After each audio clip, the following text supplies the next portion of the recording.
नमस्कार मेरे प्यारे साथियों, अभ्युदय टीचर्स एकेडमी में आप सभी का मैं शिवांश जोशी हार्दिक अभिनंदन करता हूं। जैसा कि आप सभी लोग जानते हैं, काफ़ी सारे एग्ज़ाम्स आ रही हैं। आपका सेकंड ग्रेड जो है टीचर भर्ती परीक्षा वो भी नज़दीक है। एग्ज़ाम्स की हमें तैयारी करनी है, काफ़ी सारा लोड है। मैं यहाँ पर आपके साथ साइंस जो विषय है, विज्ञान विषय डिस्कस करने वाला हूँ। और ध्यान दीजिएगा, सबसे कॉमन टॉपिक जो हर एक एग्ज़ाम में पूछा जा रहा है, हर एक एग्जाम में उससे एक या दो क्वेश्चंस पूछे जा रहे हैं, वो कौन सा रहेगा? हमारा रेस्पायरेशन या श्वसन रहेगा। चलिए एक बार बात कर लेते हैं हम, ये रेस्पायरेशन जो टॉपिक है ये किस प्रकार का टॉपिक है और किस सब्जेक्ट से ये कोरिलेट करता है। थोड़ा सा मैं आपको सब्जेक्ट का बेसिक नॉलेज दे देता हूँ, उसके बाद हम इस टॉपिक पर आ जाएंगे। देखिए यहाँ मैं बात करने वाला हूँ विज्ञान विषय के बारे में। ध्यान दीजिएगा, विज्ञान विषय आखिर ये विज्ञान विषय है क्या, और ये विषय जो है हमारी एकेडमिक्स और कॉम्पिटिटिव जो एग्जाम्स हैं उनमें किस प्रकार जुड़ा। तो ध्यान दीजिएगा, ज्ञान का मतलब क्या है यहाँ पर? ज्ञान का मतलब है यहाँ पर किसी भी चीज को समझना, अध्ययन करना और उसे क्या है अपने जीवन में उतारना, यही क्या है? ज्ञान है। एक विषय की जो समझ है वही क्या कहलाता है? आपका ज्ञान। तो मैं कह दूं विषय की समझ ही क्या है? ज्ञान है। बात करते हैं इस शब्द की, वी। वी देखिए, ध्यान दीजिएगा, हिंदी सभी ने पढ़ी है और वी का अर्थ होता है विशुद्ध। विज्ञान का अर्थ क्या है? विज्ञान का अर्थ है विशुद्ध ज्ञान, ऐसा ज्ञान जिसके अंदर किसी भी तरह की कोई मिलावट नहीं है, जो कि प्रायोगिक रूप से सत्यापित है, जिस पर प्रयोग किए गए हैं उसे सत्य साबित किया गया है, उसके बाद ही आपके समक्ष प्रस्तुत किया गया है, वही क्या है? आपकी विज्ञान है। इसका मतलब विज्ञान विषय के अंदर हम वे सारी चीज़ें पढ़ेंगे जो कि किसी आपके जो वैज्ञानिक हैं उन्होंने उन पर प्रयोग किए हैं, उन्हें सत्यापित किया है। आपके कुछ जो आविष्कारक हैं उन्होंने उन चीज़ों का आविष्कार किया है। इस तरह की चीज़ें हम किस में पढ़ेंगे? विज्ञान में। इसका मतलब विज्ञान के अंदर हम फैक्ट्स पढ़ेंगे और उनके जो है सत्यापित करने वाले तथ्यों को हम जानेंगे, यही क्या है? आपका विज्ञान है। बात करते हैं विज्ञान विषय के अंतर्गत हम किस किस सब्जेक्ट को कवर करते हैं। तो विज्ञान विषय के अंतर्गत हम 3 सब्जेक्ट्स को कवर करते हैं। ध्यान दीजिएगा, विज्ञान विषय के अंतर्गत हम सबसे पहला बायोलॉजी। अब एक टर्म आएगी जिसमें मैं कई बार बायो शब्द का प्रयोग करूंगा, यही समझ लीजिएगा बायो का अर्थ क्या है। बायो जो है वो जीव से संबंधित है। जब भी मैं बायो की बात करूं, जैसे मैं बोलूं बायो प्रोसेस, इसका मतलब जीव में होने वाली जितनी भी प्रक्रियाएं हैं वो सारी क्या है? बायो प्रोसेस है। अगर मैं बोलता हूं बायोकेमिकल प्रोसेस, इसका मतलब जीव के अंदर होने वाली सारी की सारी रासायनिक जो क्रियाएं वो क्या है? बायोकेमिकल प्रोसेस है। तो बायो का अर्थ क्या है? जीव। और लॉजी का अर्थ होता है दोस्तों अध्ययन। तो जहां जीवों का अध्ययन किया जाता है वही आपकी बायोलॉजी है, जीव विज्ञान। ठीक है, तो हम बात कर लेते हैं विज्ञान के अंदर एक जो विषय है बायोलॉजी, इसमें हम हमेशा किसको पढ़ेंगे? सजीवों को पढ़ेंगे। यहाँ हम निर्जीव की बात नहीं करेंगे। अच्छा, सजीव क्या होता है? सजीव वे हैं जिनके अंदर क्या पाया जा रहा है? प्रोटोप्लाज्म पाया जा रहा है। सजीव वे हैं जो वृद्धि करते हैं, सजीव वे हैं जो श्वास लेते हैं, सजीव वे हैं जो पोषण प्राप्त करते हैं। ठीक है, सजीव वे हैं जिनमें संवेदी अंग पाए जाते हैं। मान लीजिए मैं यहाँ क्या करूँ? एक चिमटी काटूं तो मुझे पता चलेगा मैं सजीव हूँ। क्या मैं इस पेन को अगर चिमटी काटूं तो इसको पता चलेगा? नहीं। तो क्योंकि ये निर्जीव है। तो वे जीव जिनमें श्वसन होता है, उत्सर्जन होता है, पाचन होता है, पोषण होता है, वृद्धि की प्रक्रिया होती है और वातावरण के प्रति जो संवेदी होते हैं वही कौन है? सजीव है। तो उनका जो डिटेल है वो किस में पढ़ेंगे? हम बायोलॉजी के अंतर्गत पढ़ेंगे। दूसरे सब्जेक्ट की मैं बात करता हूं तो सब्जेक्ट आता है आपका रसायन विज्ञान। कौन सा आता है? रसायन विज्ञान या केमिस्ट्री।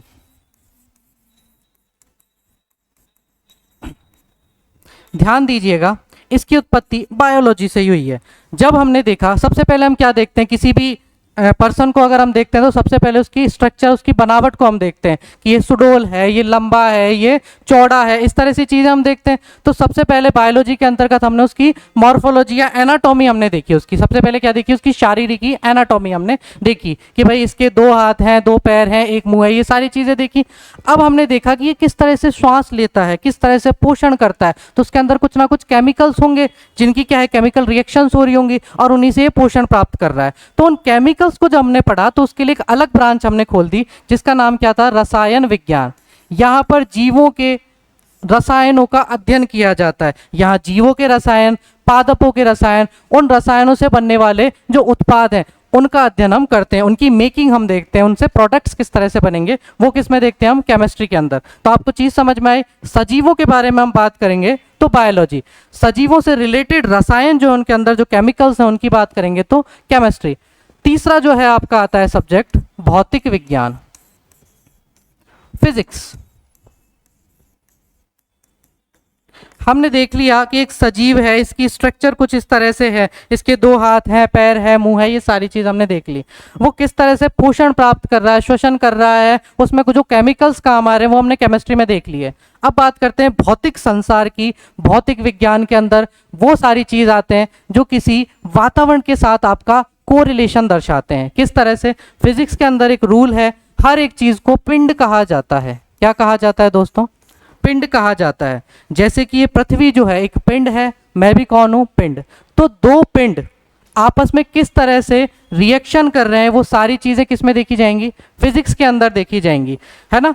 इन पिंडों में क्या होगा, भार होगा, इसी भार को क्या बोलते हैं, द्रव्यमान। इसी भार को क्या बोलेंगे हम, द्रव्यमान बोलेंगे। तो फिजिक्स के अंदर बोला जाता है कि 2 द्रव्यमानों के बीच होने वाले रिलेशन को किसके अंदर पढ़ा जाएगा, आपका भौतिक विज्ञान। चाहे वे द्रव्यमान सजीव हो, चाहे वे निर्जीव हो, चाहे वे पिंड सजीव हो, चाहे निर्जीव हो। फॉर एग्जाम्पल, मैं चल रहा हूं, ठीक है, तो मैं क्या कर रहा हूं, इस पृथ्वी को पीछे ढकेलने की कोशिश कर रहा हूं, तो मैं क्या कर रहा हूं, गति कर रहा हूं। ये मोशन, ये गति किसके अंदर पढ़ी जाती है, आपकी भौतिक विज्ञान के अंदर पढ़ा जाता है। ठीक है, मैं बात कर रहा हूं आपसे कि मैं कोई मोटरसाइकिल चला रहा हूं, तो मैं क्या कर रहा हूं, उसमें रेस दे रहा हूं, एक्सेलरेट कर रहा हूं, उसको क्या कर रहा हूं, एक्सेलरेट कर रहा हूं।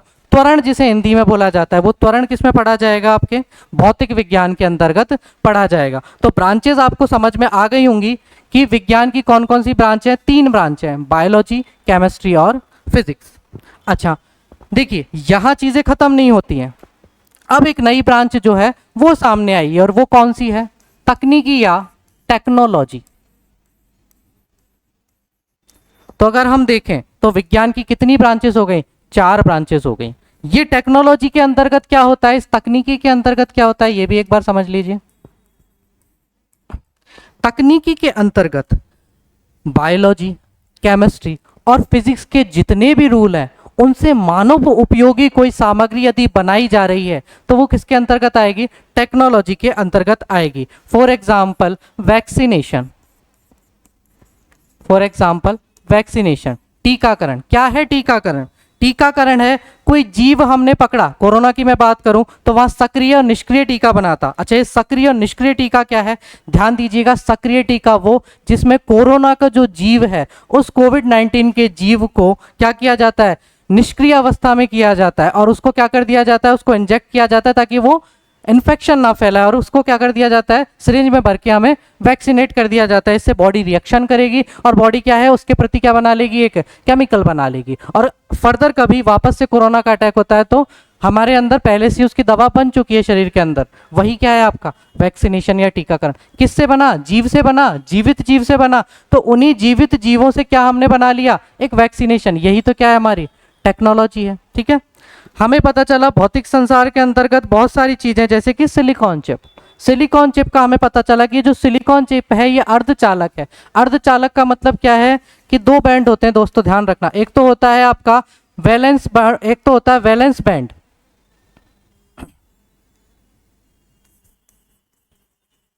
ठीक है, और एक होता है चालक या कंडक्टर बैंड। यहां पर जब इलेक्ट्रॉन होते हैं, ध्यान दीजिएगा, वैसे ये सारी चीजें अपन डिस्कस करेंगे। यहां जब भी इलेक्ट्रॉन्स होते हैं तो ये सुषुप्त अवस्था में होते हैं, इन पे कोई भी चार्ज नहीं होता, इलेक्ट्रिसिटी प्रोवाइड नहीं होती है। ठीक है। लेकिन जब ये चालक बैंड पर जाते हैं तो यहाँ इलेक्ट्रिसिटी प्रोवाइड होती है, और जो आपके पंखे, टीवी, कूलर, फ्रिज चल रहे हैं वो इसी से चलते हैं।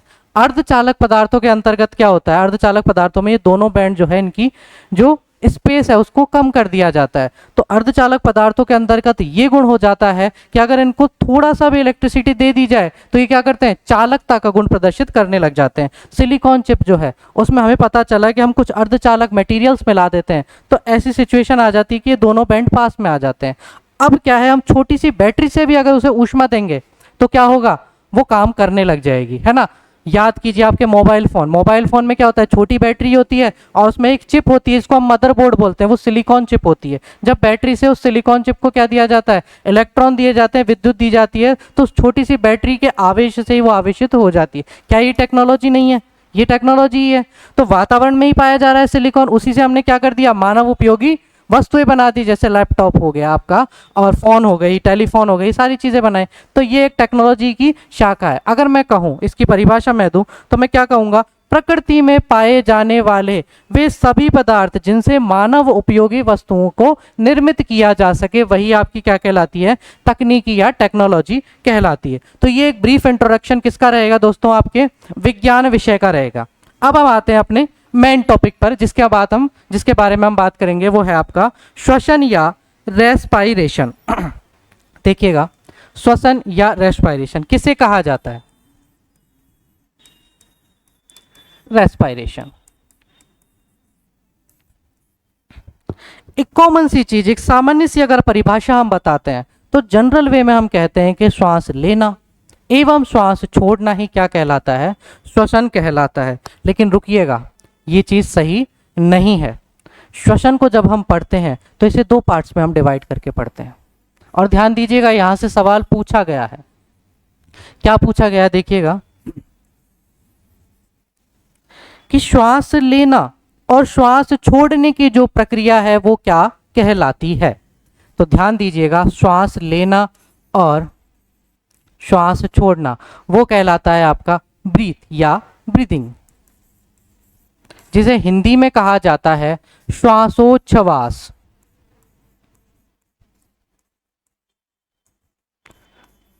श्वासोच्छ्वास, ब्रीदिंग। ये तो कौन सी प्रक्रिया हुई, सांस लेना और सांस छोड़ना।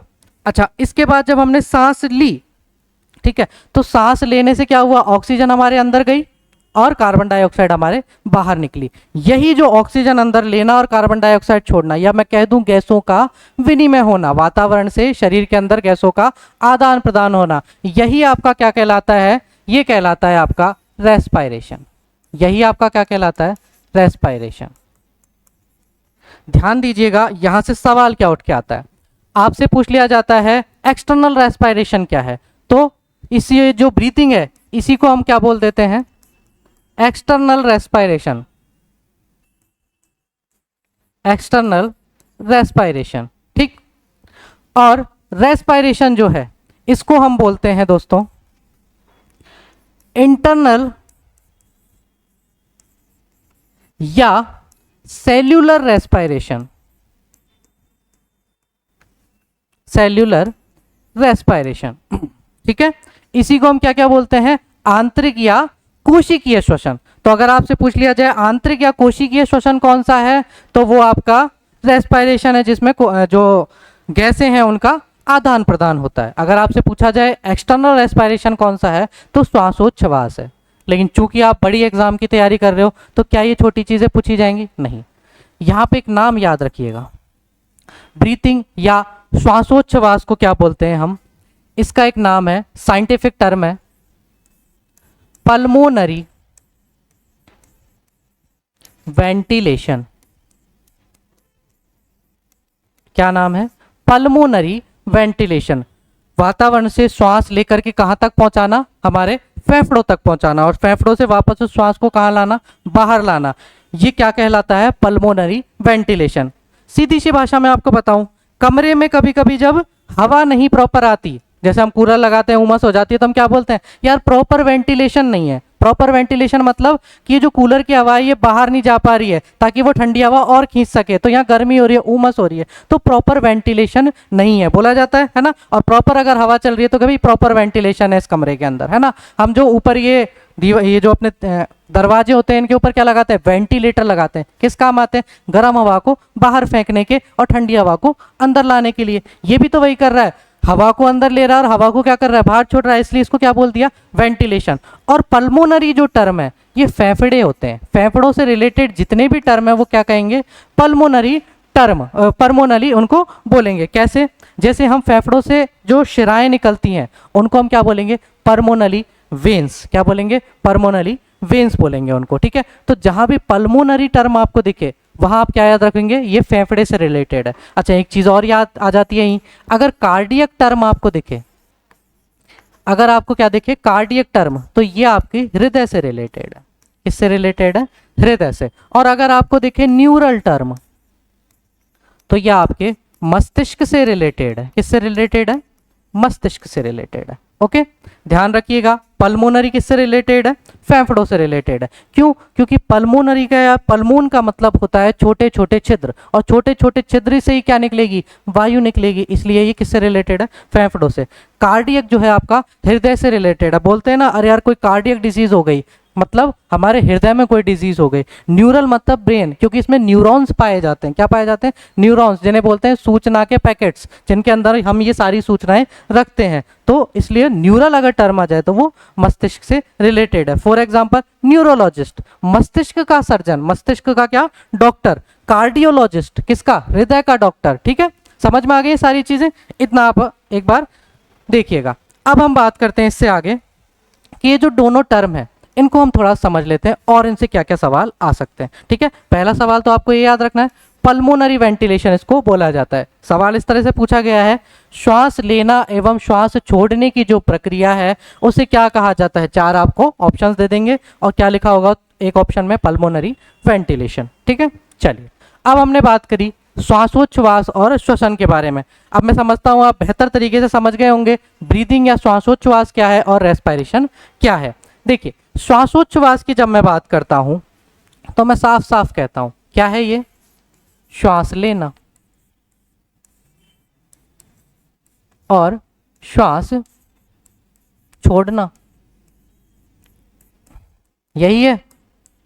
और जब मैं रेस्पिरेशन की बात करता हूं तो मैं क्या कहता हूं, वातावरण से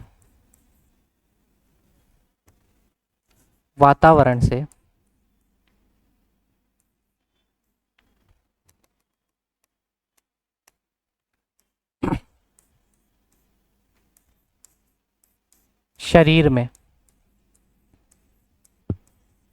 किसका आदान प्रदान, गैसों का आदान प्रदान, गैसों का आदान प्रदान। और मोस्टली कौन सी गैसें रहेंगी इसमें, O2 और O2 एवं CO2।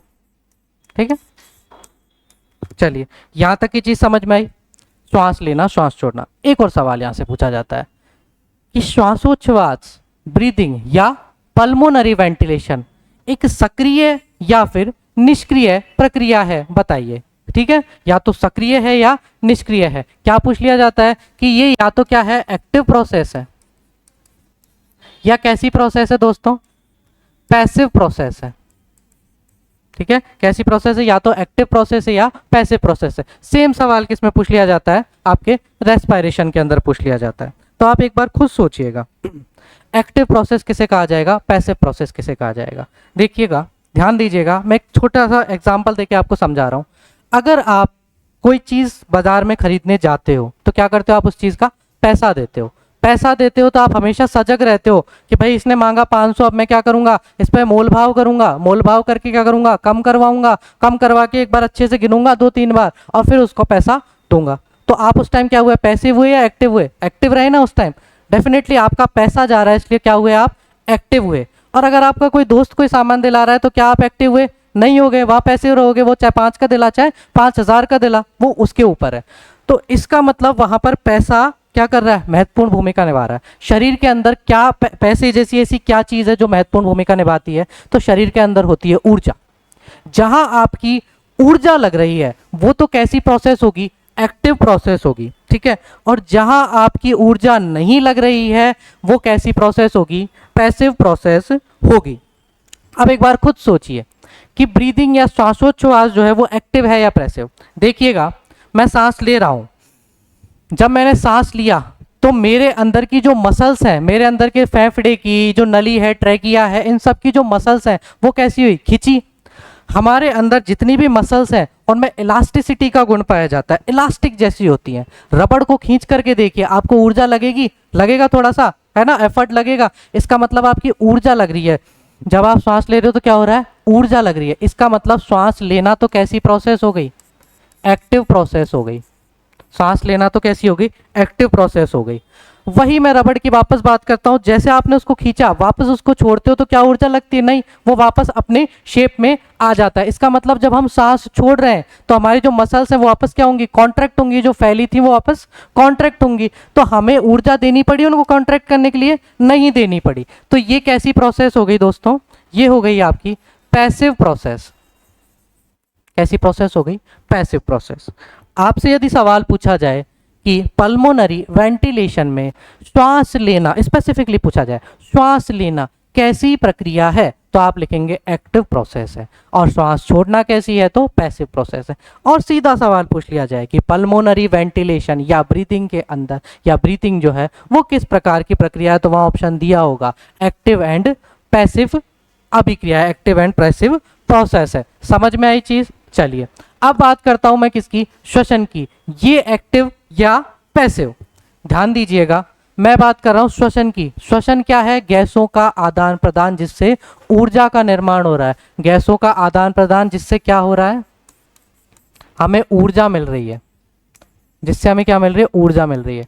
अरे भाई एक बात बताओ, आपने कोई बिजनेस स्टार्ट किया अपना, किसी बिजनेस को स्टार्ट करने के लिए सबसे पहले क्या करना होगा, आपको सेटअप लगाना होगा अपने बिजनेस का। और सेटअप लगाने के लिए क्या चाहिए, पैसा चाहिए, ठीक है।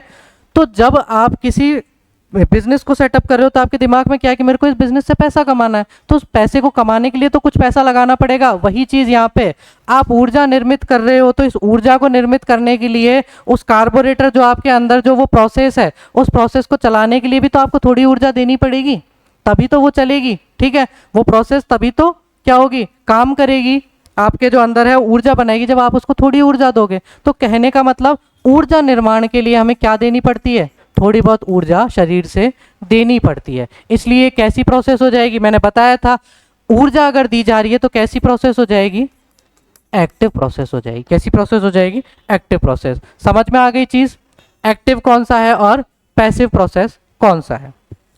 एक चीज और ध्यान दीजिएगा, यहाँ पे एक चीज और पूछ ली जाती है यहाँ पर कि जो ब्रीदिंग या श्वासोच्छ्वास है ये किस प्रकार की प्रक्रिया है, रासायनिक प्रक्रिया है, भौतिक प्रक्रिया है, जैव रासायनिक प्रक्रिया है, या इनमें से कोई नहीं। ये चार ऑप्शन आपके सामने रहेंगे। ध्यान दीजिएगा, श्वास लेना, श्वास छोड़ना। देखिए मैं श्वास ले रहा हूँ, वापस से मैंने श्वास ली, जब मैंने श्वास ली तो क्या कोई केमिकल रिएक्शन हुई, नहीं हुई। सीधे सीधे ऑक्सीजन या गैसें जो है मेरे शरीर के अंदर गए और फेफड़ों तक पहुंच गई। फेफड़ों के बाद जो है केमिकल प्रोसेस होगी जिसको हम रेस्पिरेशन बोल रहे हैं, है ना। तो यहां तक तो कोई केमिकल प्रोसेस नहीं हुई। वापस से क्या हुआ, ये कॉन्ट्रैक्ट हुए, सांस बाहर निकल गई। इसका मतलब भौतिक जो प्रक्रिया है उसके अंदर क्या होता है, चीजें अपना स्वरूप चेंज करती हैं लेकिन अपना संगठन चेंज नहीं करती। अपना जो केमिकल कंपाउंड होता है वो कभी चेंज नहीं होता, ठीक है। लकड़ी है, लकड़ी से बेंच बन गई तो उसका क्या है, पहले वो पेड़ पे लगी हुई थी तो पेड़ जैसी दिख रही थी, पर अब उसका भौतिक परिवर्तन हो गया, अब क्या बन गई, वो बेंच बन गई। तो क्या लकड़ी का केमिकल कंपोजिशन चेंज हुआ, नहीं, लकड़ी तो अभी भी वही है, केमिकल कंपोजिशन तो वही लिए हुए। इसका मतलब सांस लेने में गैस अंदर गई और गैस बाहर आई, कुछ भी चेंज नहीं हुआ। तो ऐसी प्रोसेस जिसमें केवल और केवल क्या हो, भौतिक क्रियाएं हो। मैंने भौतिक क्रिया की, सांस ली और सांस छोड़ी, वो प्रक्रिया क्या कहलाएगी आपकी, भौतिक प्रक्रिया। क्या कहलाएगी, भौतिक प्रक्रिया।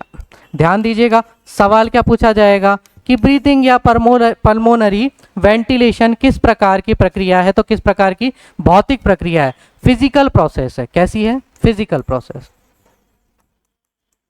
फिजिकल प्रोसेस, ठीक। बात करते हैं रेस्पायरेशन की। रेस्पायरेशन के अंदर फेफड़ों तक क्या पहुंच गई, आपकी हवा पहुंच गई। अब ये जो फेफड़ों तक वायु पहुंची है, यहीं से ये ऑक्सीजन क्या करती है, सेल्स के अंदर जाती है, हमारी कोशिकाओं के अंदर जाती है, और वहीं हमारा क्या होता है, ऊर्जा निर्माण होता है। उस ऊर्जा को ही हम आगे बोलेंगे एटीपी, एडिनोसिन ट्राइफॉस्फेट। फॉस्फेट के 3 समूह एडिनोसिन समूह से जुड़ेंगे। हम बायोमोलिक्यूल्स पढ़ेंगे, उसमें इनके स्ट्रक्चर्स के बारे में भी हम डिस्कस करेंगे। अभी ध्यान रखिएगा, एटीपी जो होता है ये होता है ऊर्जा के पैकेट्स या ऊर्जा के बंडल, ठीक है। यही वो बंडल है जो क्या करते हैं, हमें ऊर्जा देते हैं। ये ऊर्जा जो बनी है ना, इन बंडल्स में बनी होती है ना। ये एटीपीज के छोटे छोटे ऊर्जा के बंडल होते हैं। अब सोचिएगा, आप खुद ध्यान दीजिएगा, रेस्पायरेशन प्रोसेस के अंदर हमने क्या किया कि जब हमने सांस ले ली और कहाँ तक पहुंच गई, फेफड़ों तक पहुंच गई। अब ये किस में जा रही है, कोशिकाओं में जा रही है, और क्या बना रही है, ऊर्जा निर्माण कर रही है। तो ऑक्सीजन का स्वरूप चेंज हुआ, ऑक्सीजन का स्वरूप चेंज होकर क्या बन गया, एटीपी बन गई। स्वरूप चेंज हुआ है तो कौन सी प्रक्रिया हुई है, केमिकल प्रोसेस हुई, ठीक है। ये तो हुई फिजिकल, जिसमें स्वरूप चेंज नहीं होता। गैस ली, गैस छोड़ दी तो स्वरूप चेंज नहीं हुआ। यहाँ गैस चेंज होकर क्या बन गई, ऊर्जा बन गई, एटीपी बन गई, इसका मतलब स्वरूप चेंज हुआ। और ये कौन सी प्रोसेस हो गई, केमिकल प्रोसेस हो गई। कौन सी प्रोसेस हो गई, केमिकल या रासायनिक। लेकिन ध्यान दीजिएगा, किस में हुई ये प्रोसेस, ये प्रोसेस हुई जीवों के अंदर। और मैंने बताया था आपको, जीवों को क्या कहा जाता है, बायो। जीवों को क्या कहा जा रहा था, बायो। तो ये कौन सी प्रोसेस हो गई, बायोकेमिकल प्रोसेस, ठीक है। कौन सी प्रोसेस हुई, बायोकेमिकल, ठीक है। यहां से सवाल पूछा जा सकता है, श्वासोच्छ्वास कैसी प्रक्रिया है, भौतिक प्रक्रिया है। कैसी प्रोसेस है, एक्टिव और पैसिव दोनों तरह की है। रेस्पायरेशन कैसी प्रक्रिया है, केवल एक्टिव प्रोसेस है। और बायोकेमिकल प्रोसेस है, यहाँ पे केमिकल्स में चेंजेस आते हैं, ठीक। चलिए, ये चीज आपके समझ में आई। इसके बाद हम बात कर लेते हैं, यहाँ पे थोड़ा सा ध्यान दीजिएगा।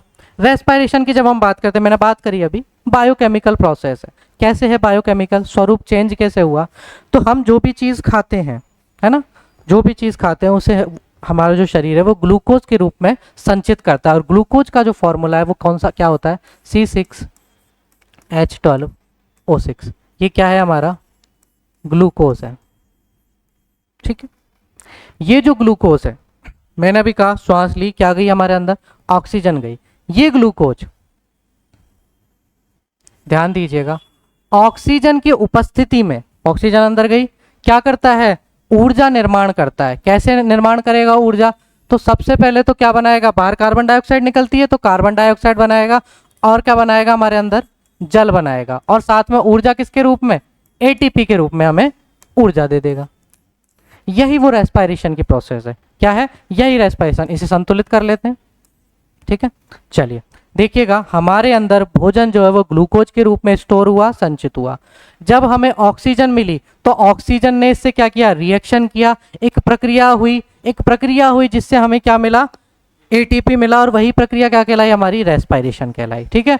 और उसी के थ्रू हमारे अंदर कार्बन डाइऑक्साइड बनी, जिसे हम बाद में बाहर निकाल देते हैं, एक्सटर्नल रेस्पायरेशन या पल्मोनरी वेंटिलेशन या ब्रीदिंग के थ्रू, है ना, तीनों एक ही नाम है ये। अच्छा, आपसे अगर सवाल पूछ लिया जाए कि रेस्पायरेशन के विपरीत प्रक्रिया कौन सी है, तो ध्यान दीजिएगा, रेस्पायरेशन के विपरीत जो प्रक्रिया है उसे बोला जाता है, ये तो क्या है, रेस्पायरेशन, श्वसन। और रेस्पायरेशन के जो विपरीत प्रक्रिया है वो कौन सी है, प्रकाश संश्लेषण, जो पौधों के अंदर होता है।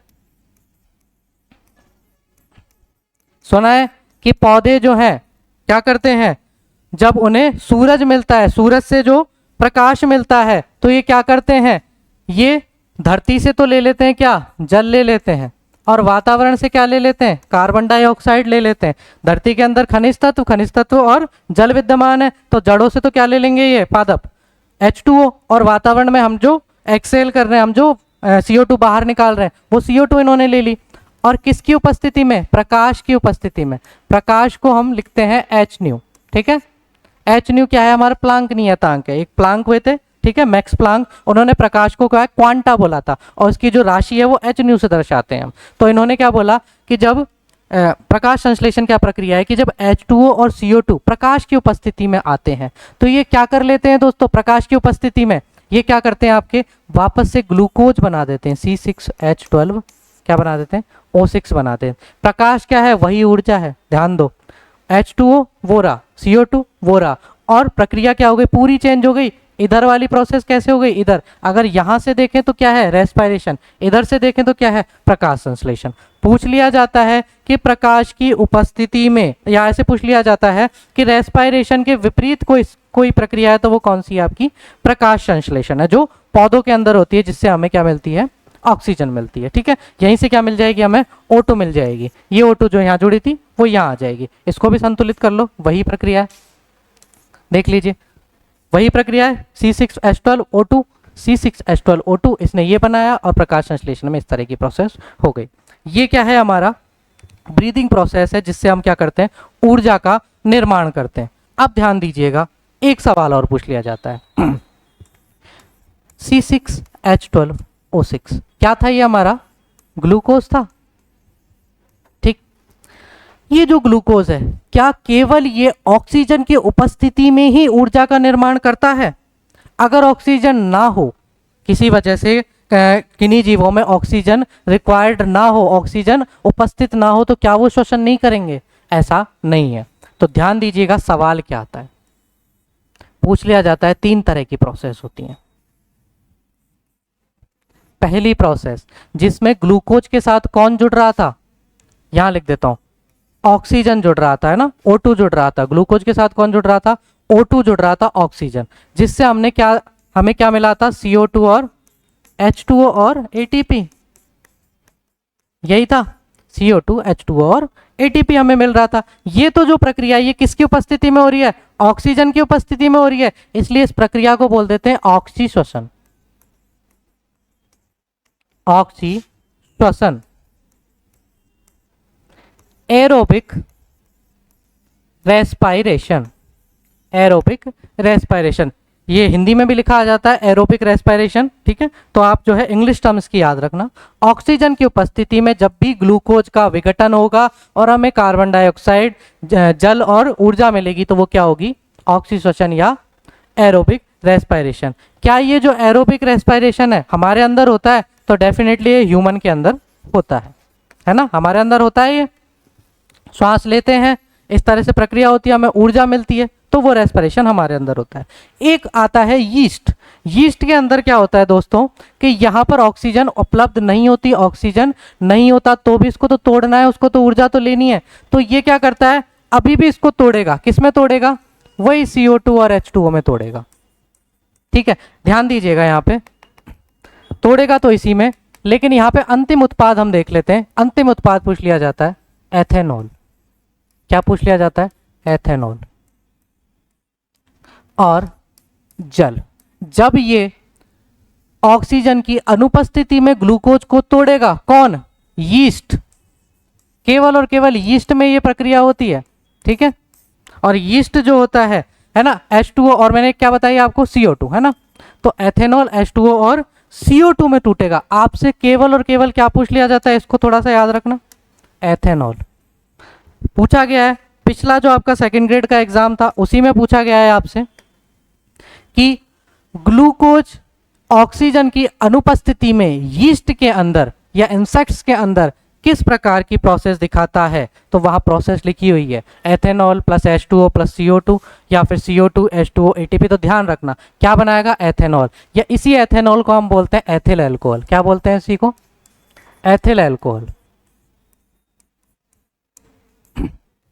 और एथिल अल्कोहल आपको पता होगा हमारी सामान्य भाषा में इसी को क्या बोला जाता है? शराब बोला जाता है, दारू बोला जाता है, मदिरा बोला जाता है। ठीक है, ये वही एथिल अल्कोहल है। इसका मतलब ये किससे प्राप्त हो रहा है? हमारे यीस्ट से प्राप्त हो रहा है। ठीक है, और किस प्रकार के श्वसन से प्राप्त हो रहा है? तो अनॉक्सी श्वसन से प्राप्त हो रहा है। ऑक्सीजन नहीं है देखो, तो इसको क्या बोल दिया? इसको तो बोला ऑक्सी श्वसन, इसको क्या बोल दिया? अनॉक्सी श्वसन। Anaerobic respiration, anaerobic respiration. ठीक, बात करते हैं तीसरी प्रोसेस की। थोड़ा सा नीचे ले लेता हूं इसको। तीसरी प्रोसेस की हम बात करते हैं ध्यान दीजिएगा, यहां पर भी क्या बनेगी? ऊर्जा तो बनेगी, ऑक्सीजन की अनुपस्थिति है। अब जब ऑक्सीजन की अनुपस्थिति है तो पहले वाले में भी बता देता हूं, यहां पे जो ऊर्जा बनेगी वो क्या बनेगी? 2 ATP। कितनी बनेगी? 2 ATP। कितनी बनेगी? 2 ATP बनेगी। अब हम बात करते हैं तीसरी प्रोसेस की। ये जो तीसरी प्रोसेस है, यहाँ पे भी हमारे पास क्या उपस्थित नहीं है, ऑक्सीजन उपस्थित नहीं है। अगर ऑक्सीजन उपस्थित होगी ऑक्सीशोषण होगा, ये वाली प्रोसेस होगी जो ह्यूमन में होती है, ठीक। अनऑक्सीशोषण होगा ऑक्सीजन की अनुपस्थिति में, जिसमें क्या बनेगा, 2 एटीपी बनेंगे। यहाँ कितने एटीपी बनेंगे ये भी देख लेना, यहाँ बनेंगे 38 एटीपी। जो हम पढ़ेंगे ना ग्लाइकोलाइसिस और क्रेब्स साइकिल पढ़ेंगे तो मैं बताऊंगा किस तरह से बने 38 एटीपी। ऑक्सीजन होगा ज़्यादा एटीपी बनेंगे 38 एटीपी, ऑक्सीजन नहीं है तो 2 एटीपी बनेंगे। ये तो बात होगी किसकी, इसकी। अब क्या होता है दोस्तों, हमारे मसल्स के अंदर हमारी जो पेशियां होती हैं, है ना, मसल्स होती हैं, इनमें क्या होता है, जब हम ज़्यादा वर्कआउट कर लेते हैं, है ना, कम वर्कआउट कर रहे हैं तब तो सांस ले रहे हैं, सांस ले रहे हैं तो ऑक्सीजन आ रही है अपने पास, ऑक्सीजन आ रही है तो ऑक्सीजन होगा जिसमें 38 एटीपी बनेंगे। लेकिन जब ज़्यादा वर्कआउट कर लेते हैं और उतनी सांस जो है हम नहीं ले पाते हैं, उतनी प्रोसेस जो है हमारा शरीर नहीं कर पाता है, तो इनमें दर्द होता है पेशियों में बहुत ज़्यादा। और एक टाइम ऐसा आता है कि वो वजन नहीं उठ पाता। जब हम बहुत ज़्यादा भागते हैं तो एक पल ऐसा आता है कि हम भाग नहीं पाते, हमारे पैरों में दर्द होने लग जाता है। तब हम कहते हैं यार पैरों में एसिड बन गया दिखता है, यार बहुत दर्द हो रहा है। वही एसिड कौन सा है, लैक्टिक एसिड। कौन सा है, लैक्टिक एसिड, लैक्टिक अम्ल। तो ध्यान दीजिएगा, ग्लूकोज के साथ जब ऑक्सीजन अनुपस्थित है, उपस्थित नहीं है, तो 2 प्रोसेस होती हैं। अगर यीस्ट में बात करें तो एथेनॉल या एथिल अल्कोहल बनता है, इसे दारू बोलते हैं, ठीक है, यीस्ट में 2 एटीपी बनाने के लिए। और ऑक्सीजन अनुपस्थित है हमारे अंदर, तो हमारे अंदर ही किस में होता है, पेशियों में होता है। किस में होता है, मसल्स में होता है, पेशियों में होता है लैक्टिक एसिड, और वही सारे आपके CO2 और H2O बनेंगे। लेकिन चूंकि इसमें क्या नहीं है, ऑक्सीजन उपस्थित नहीं है, तो यहाँ भी कितने एटीपी, वही 2 एटीपी बनेंगे। यहाँ भी कितने एटीपी बनेंगे, 2 एटीपी बनेंगे। चीजें समझ में आए, एक बार रिवाइज कर देता हूँ, ध्यान दीजिएगा। C6H12O6 हमारा क्या है, भोजन, जिसे हम ग्लूकोज बोलते हैं। शरीर में ये संचित होता है हमारे अंदर, ठीक है। अब इस भोजन से हमें क्या लेनी है, ऊर्जा लेनी है, तो हम करते हैं श्वसन। जब हम श्वसन करते हैं तो हमें किसकी जरूरत होती है, ऑक्सीजन की। जब हमें ऑक्सीजन की जरूरत होगी तो हम करेंगे ऑक्सीजन को लेके श्वसन, और ये अभिक्रिया क्या दर्शाएगी, ऑक्सी श्वसन दर्शाएगी, क्योंकि ऑक्सीजन उपस्थित है इसीलिए किसको क्या बोल दिया, ऑक्सी या एरोबिक रेस्पिरेशन। इसमें कितने एटीपी पूछ लिया जाता है, 38 एटीपी बनते हैं। किस में प्रोसेस होगी, हमारे अंदर हो रही है, ठीक। दूसरा, अगर ग्लूकोज के साथ ऑक्सीजन उपस्थित ना हो तो 2 प्रोसेस होती हैं। अगर यीस्ट में बात करें तो एथेनॉल बनता है, और हमारी पेशी हमारी मसल्स में बात करें तो क्या बनता है, लैक्टिक अम्ल बनता है, ठीक। समझ में आ गई ये चीज। ये बात आपकी किसकी हो गई, ऑक्सीजन की उपस्थिति या ऑक्सीजन की अनुपस्थिति में किस तरह से काम होता है। तो अगर मैं इस तरह से इस चीज को लिख दूं कि जो रेस्पिरेशन है वो 2 तरीके का होता है। कौन कौन सा, एक तो होता है ऑक्सी श्वसन, कौन सा है, ऑक्सी श्वसन, और दूसरा कौन सा है, अनॉक्सी श्वसन।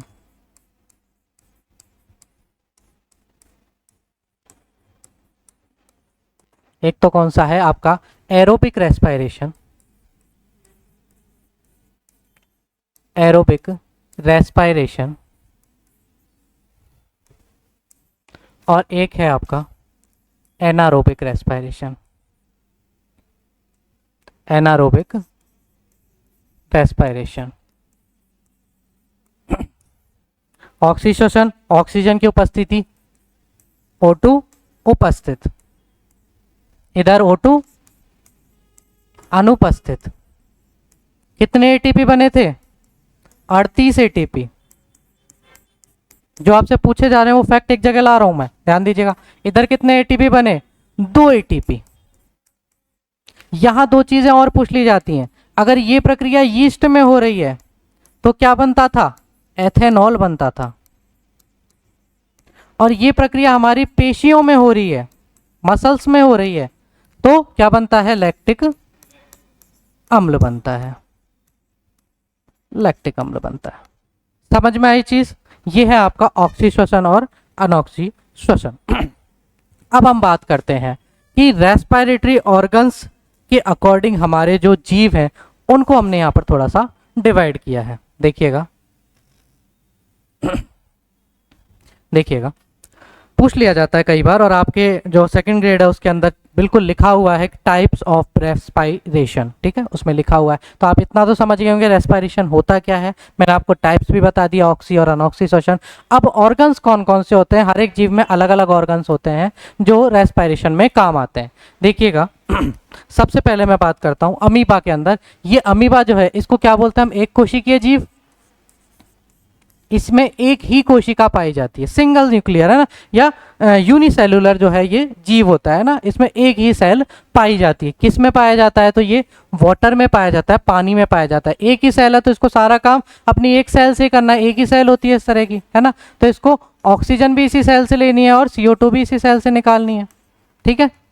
तो ये क्या करेगा, अपनी सेल सरफेस जो है, या मैं कह दूं इसकी जो स्किन है, उसी से ब्रीदिंग करेगा। तो अगर आपसे पूछ लिया जाए कि अमीबा में रेस्पिरेशन ऑर्गन क्या होता है, तो क्या होता है इसमें? रेस्पिरेशन ऑर्गन या सेल होती है ना, रेस्पिरेटरी सरफेस कौन सी है इसमें? सेल होती है, ठीक है।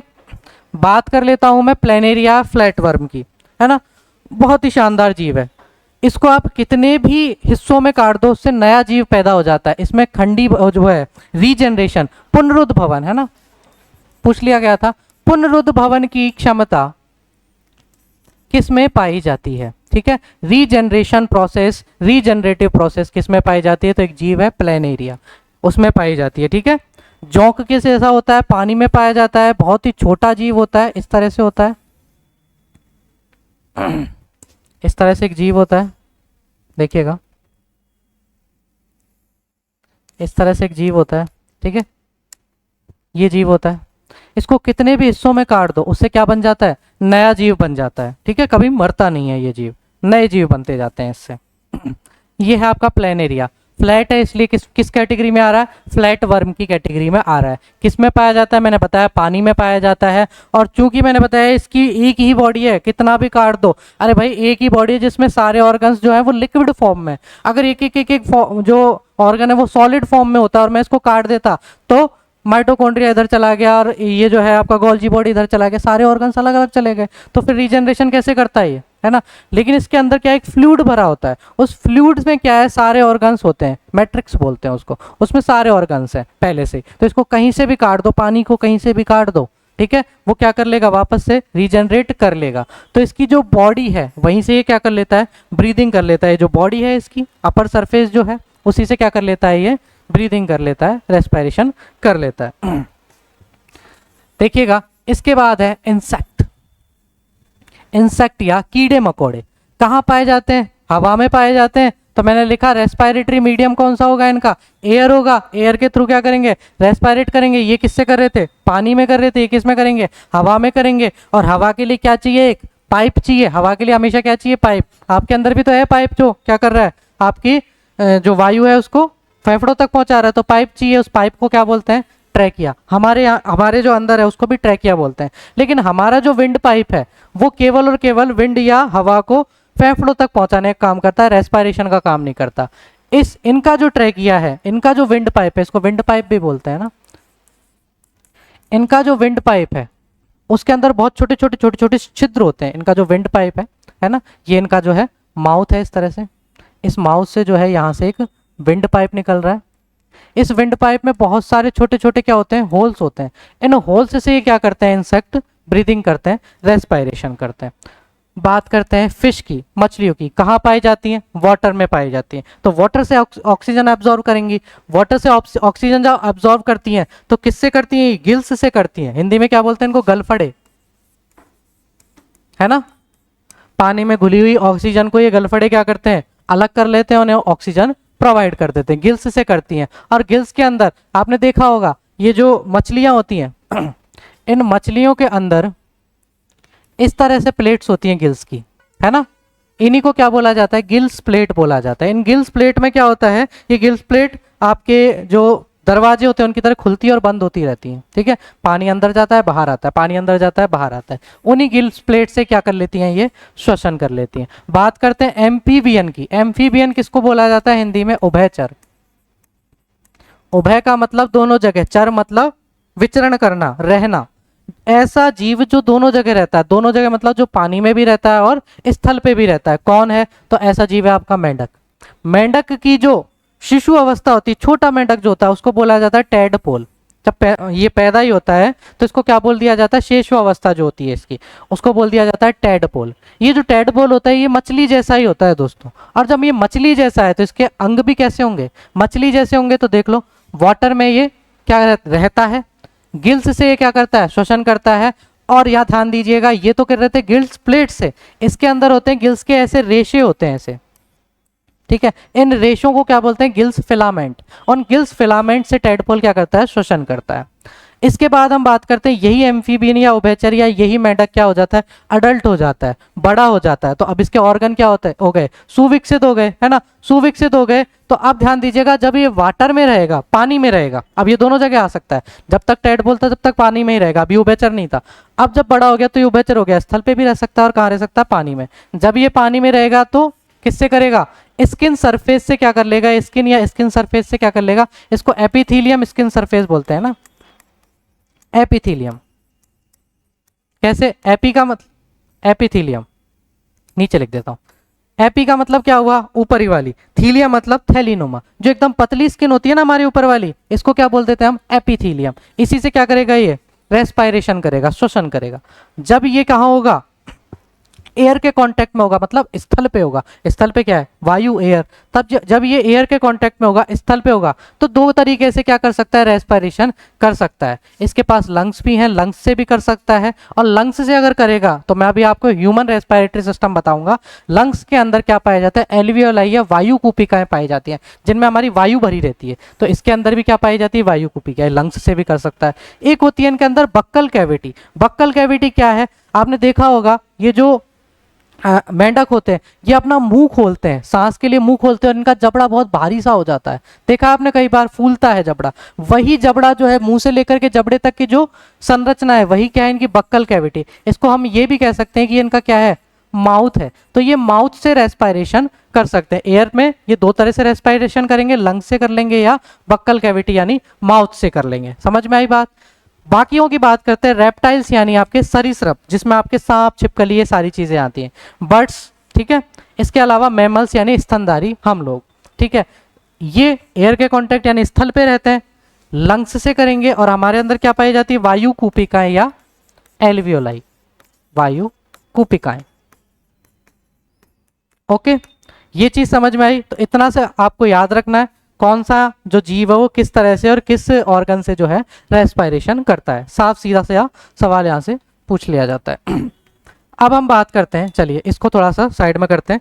पहले हम चीज देख लेते हैं, ध्यान दीजिएगा। हाँ, यहां पे ध्यान दीजिएगा, लास्ट वाले पे चलते हैं अपन। इनके बारे में हम बाद में बात करेंगे। ये लास्ट वाले, या देखिएगा, ये तो बात किसकी हो गई? सारे जीवों की हो गई, वो किस तरह से श्वसन करते हैं। अब हम बात करते हैं हमारे ह्यूमन के बारे में। तो हम अब देखते हैं ह्यूमन रेस्पिरेटरी सिस्टम, मानव श्वसन तंत्र। फिर मैं कुछ सवाल भी आपके लिए लेकर के आया हूं, वो भी हम डिस्कस करेंगे। मानव श्वसन तंत्र, human respiratory system, human respiratory system. ध्यान दीजिएगा, ह्यूमन रेस्पिरेटरी सिस्टम। अब तक की सारी चीजों में आपने क्या क्या चीज देख ली? ब्रीदिंग और रेस्पिरेशन अलग अलग है। श्वास लेना, श्वास छोड़ना ब्रीदिंग या पल्मोनरी। वेंटिलेशन कहलाता है। रेस्पिरेशन प्रोसेस है जिसमें क्या होता है? रेस्पिरेशन जो प्रोसेस है उसमें क्या होता है? आपके गैसों का आदान प्रदान होता है। ओके, ये सारी चीजें देखी। इसके अलावा हमने कुछ जीव देखे, वो किस तरह से रेस्पिरेशन करते हैं। हमने देखा कि ऑक्सीजन की जब प्रेजेंस होती है तो उसको बोलते हैं एरोबिक रेस्पिरेशन या ऑक्सी श्वसन, जिसमें 38 एटीपी बनते हैं। और जब ऑक्सीजन की प्रेजेंस नहीं होती तो दो तरह की प्रोसेस होती है। अगर यीस्ट में हो रही है तो एथिल अल्कोहल या एथेनॉल बनेगा, और यदि यीस्ट में नहीं हो रही है, हमारे मसल्स में हो रही है, तो लैक्टिक एसिड बनेगा। अब हम बात करते हैं मानव श्वसन तंत्र या ह्यूमन रेस्पिरेटरी सिस्टम की। देखिएगा, अगर आपसे पूछा जाए कि श्वसन में काम आने वाला अंग कौन सा है, क्या पूछ लिया जाए? श्वसन अंग कौन सा है? तो अभी मैं 2-4 अंग आपको लिखवाऊंगा, वो श्वसन अंग नहीं है। याद रखिएगा, यहाँ पे केवल और केवल आपको क्या याद रखना है? फेफड़ा, ठीक है। श्वसन अंग कौन सा है? फेफड़ा। अगर आपसे पूछ लिया जाए श्वसन तंत्र क्या है, तो बस श्वसन तंत्र अब हम पढ़ने वाले हैं। तंत्र किसे कहा जाता है? बहुत सारे अंग जब मिलकर के एक ही एक्शन करते हैं, गैस को ले जा रहे हैं फेफड़ों तक और बाहर छोड़ रहे हैं, एक ही एक्शन कर रहे हैं। उसमें बहुत सारे अंग काम आएंगे आपके, नेजल कैविटी है ना, नॉस्ट्रल, नेजल कैविटी, फेरिंग्स, लैरिंग्स, ये सारी चीजें काम आएंगी। तो जितने भी अंग हैं मिलकर के एक ही काम कर रहे हैं, इसलिए उनको क्या बोल दिया हमने, तंत्र बोल दिया, सिस्टम बोल दिया। मानव श्वसन तंत्र की हम बात करते हैं तो इसका एक डायग्राम हम बना लेते हैं। देखिएगा, थोड़ा सा आउटलाइन डायग्राम मैं बना देता हूँ। देखिएगा, ये आपकी क्या है, नोज है, ये आपका माउथ है, इतने की जरूरत है हमें।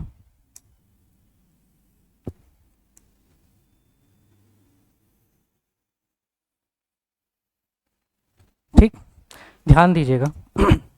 इसको भी मैं थोड़ा सा नीचे तक कर देता हूं। अब ध्यान दीजिएगा,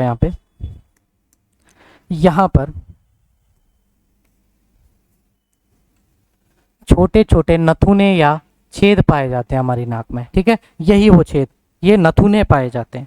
इन नथुनों को क्या बोला जाता है दोस्तों, इनको बोला जाता है नॉस्ट्रल। क्या बोला जाता है, नॉस्ट्रल या नासिका द्वार। क्या बोला जाता है, नॉस्ट्रल या नासिका द्वार, नॉस्ट्रल या नासिका द्वार। ठीक है, यहीं से आपकी जो गैसें हैं वो अंदर जाती हैं और बाहर आती हैं। यहीं जो ये नॉस्ट्रल है, इस नॉस्ट्रल के आगे क्या पाया जाता है, एक या मैं यहीं बात कर लूं, ये जो नॉस्ट्रल है, इन नॉस्ट्रल में क्या पाए जाते हैं, छोटे छोटे सीलिया पाए जाते हैं या रोम पाए जाते हैं, बाल पाए जाते हैं। क्या पाए जाते हैं, सीलिया, रोम बोल लो या बाल बोल लो। ये जो सीलिया है ये क्या करते हैं, जब हम श्वास लेते हैं तो श्वास के माध्यम से कुछ धूल मिट्टी के कण भी हमारी नाक में चले जाते हैं। तो ये क्या काम करते हैं, उसको फिल्टर करने का काम करते हैं, उस वायु को फिल्टर करते हैं, धूल मिट्टी के कणों को वहीं रोक देते हैं। ये सीलिया ये काम करते हैं। पर क्या एक सीलिया ये काम कर सकता है, नहीं काम कर सकता। ध्यान दीजिए, घर में भी ये प्रोसेस होती है। जब हमें घर से मिट्टी बाहर निकालनी होती है तो हम क्या करते हैं, बाल वाली चीज झाड़ू यूज करते हैं। वही झाड़ू है, ये हमारी नाक से क्या निकाल रहा है, उस गंदगी को बाहर निकाल रहा है। झाड़ू यूज करते हैं लेकिन झाड़ू से पूरी सफाई नहीं होती, तो हम क्या करते हैं, पोंछा मारते हैं, करते हैं ना। तो ये तो हो गया नाक का झाड़ू। और पोंछा क्या हुआ, इसके अंदर क्या पाया जाता है, एक चिपचिपा पदार्थ पाया जाता है। क्या पाया जाता है इसके अंदर, एक चिपचिपा पदार्थ। तो ये तो क्या हो गए, रेशे या सीलिया। मैं लिख देता हूं, ये जो है, ये बाल जो है, इनको तो बोला जाता है सीलिया। और इसके अंदर जो चिपचिपा पदार्थ है, जो वो गीला गीला पदार्थ है, उसको बोला जाता है म्यूकस। उसको क्या बोला जाता है, म्यूकस। ठीक है, तो हमारी नाक की सफाई में देखो तो फिल्टर कौन है, जो रेशे हैं वो तो सीलिया है, और जो म्यूकस है वो क्या है, आपके एक चिपचिपा पदार्थ है। ठीक है, वो क्या करते हैं, उस गंदगी को वहीं रोक लेते हैं। ये तो बात हो गई नॉस्ट्रल की। इसके बाद देखिएगा, नेजल सैक या नेजल कैविटी होती है। इस नाक से लेके और यहां तक ये जो कैविटी है, इसको बोला जाता है दोस्तों nasal cavity. Nasal cavity, nasal cavity, जिसको हम नासिका गुहा भी कहते हैं। नासिका गुहा, नेजल कैविटी या नासिका गुहा, अलग अलग जगह इसका अलग अलग नाम भी आपको मिल जाएगा। नेजल कैविटी, नासिका गुहा, पहली चीज नासिका द्वार या नॉस्ट्रल। उसके बाद की जितनी भी जो है खाली जगह, उसको बोला जाता है नेजल कैविटी। ध्यान दीजिएगा, यहीं से आपका एक चलता है फूड पाइप, है ना, खाना खाते हैं, मुंह है, यहीं से आपका क्या चलता है, फूड पाइप चलता है इस तरह से। ठीक है, ये फूड पाइप आपके पीछे की साइड होता है, तो इसको हम ज़्यादा डिटेल में नहीं पढ़ेंगे, पाचन तंत्र में इसको हम पढ़ेंगे। यहां से जो ये पाइप चल रहा है हमारा,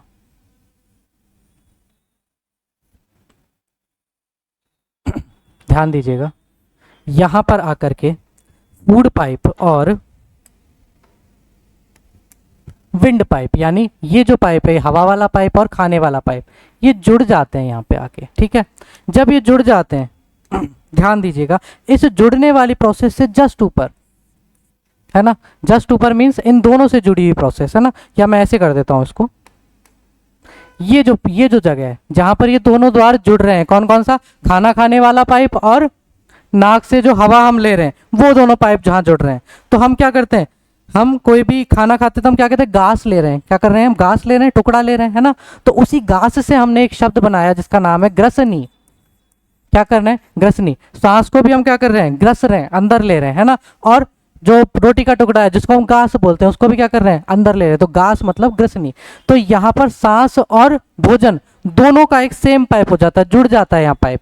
अब जब पाइप जुड़ गया तो दोस्तों ध्यान दीजिएगा, खाते वक्त यदि हम बोलते हैं तो हम क्या कर देते हैं, कभी कभी हमें खांसी आ जाती है ना, खांसी आ जाती है, छींक आती है। क्यों आती है, क्योंकि जब यहाँ से फूड जाता है इस तरह से तो वो कभी कभी किस में चला जाता है, आपके विंड पाइप में चला जाता है। किस में चला जाता है, इसमें चला जाता है, विंड पाइप के अंदर चला जाता है। और विंड पाइप मीन्स आपकी जो नाक से जुड़ा हुआ पाइप है इसमें चला गया, जुड़े हुए हैं दोनों, है ना। यहाँ से दोनों अलग हो जाते हैं, थोड़ा सा मैं कर देता हूँ, ये दोनों जुड़े हुए, ये यहाँ निकल गया और ये इधर निकल गया, ये दोनों जुड़े हुए हैं यहाँ पे। जब ये जुड़े हुए हैं तो इसके अंदर जाएगा फूड, फूड अंदर जाएगा तो डेफिनेटली हमको खांसी आएगी। तो बोलते वक्त हमें जो है खाना नहीं खाना चाहिए और खाते वक्त हमें बोलना नहीं चाहिए। लेकिन इस चीज़ के लिए भी हमने क्या कर रखा है, एक प्रोसेस हमारे अंदर, हमारे शरीर के अंदर बना हुआ है जिसको क्या बोलते हैं हम, एपिग्लॉटिस। ठीक है, ये क्या है, देखिए नाक आई, नाक से और यहाँ पर नॉस्ट्रिल, नासिका द्वार, नासिका द्वार के आगे नासिका गुहा, नासिका गुहा से फूड पाइप जो मुंह से जा रहा है, और विंड पाइप यहाँ आकर मिले, कहाँ आकर मिले, यहाँ आकर मिले। इसको क्या बोला हमने, गला बोला। ठीक है, गले पे ही क्या है आपकी ग्रसनी है, ग्रसनी के पास ही क्या होता है, ग्लॉटिस। गले से क्या याद रखोगे, ग्लॉटिस। ठीक है, तो ये जो पार्ट है, ये जो पूरा पार्ट है, मैं दूसरे पेन से बना देता हूँ, ये जो पूरा पार्ट है ये क्या है आपका, ग्लॉटिस पार्ट है। क्या है, गले वाला पार्ट, ग्लॉटिस। ठीक है, यही आपका जो ये उभरा हुआ पार्ट आपको दिख रहा है, ये इस उभरे हुए पार्ट को हम बोलते हैं एडम्स एप्पल। क्या बोलते हैं, एडम ने इसकी खोज करी थी, उभरा हुआ पार्ट है इसलिए क्या बोल देते हैं, एडम्स एप्पल, है ना। इस ग्लॉटिस वाले पार्ट पे क्या होता है, उभरा हुआ एक पार्ट होता है, इसको हम क्या बोल देंगे, एडम्स एप्पल।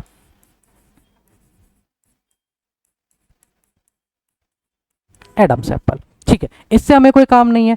ग्लॉटिस के जस्ट ऊपर एक घाटी द्वार है, उस घाटी द्वार को हमने बोला ऊपर है इसलिए इसको क्या बोल देंगे हम, एपिग्लॉटिस। ऊपर है इसलिए इसको क्या बोल दिया, एपिग्लॉटिस। ये जो एपिग्लॉटिस है इसी को हम और दूसरा नाम क्या बोलते हैं, घाटी द्वार।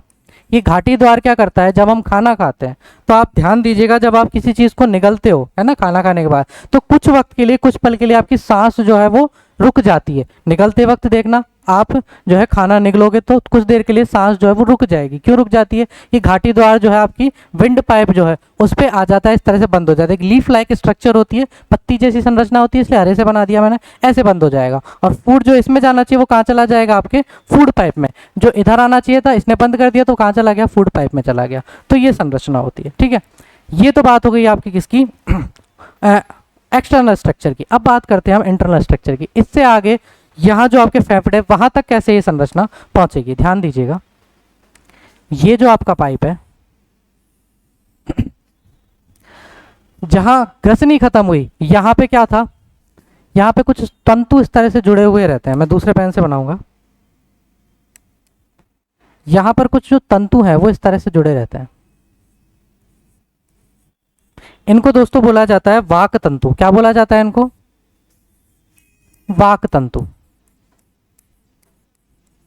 और इन्हीं को इंग्लिश में बोला जाता है लैरिंग्स।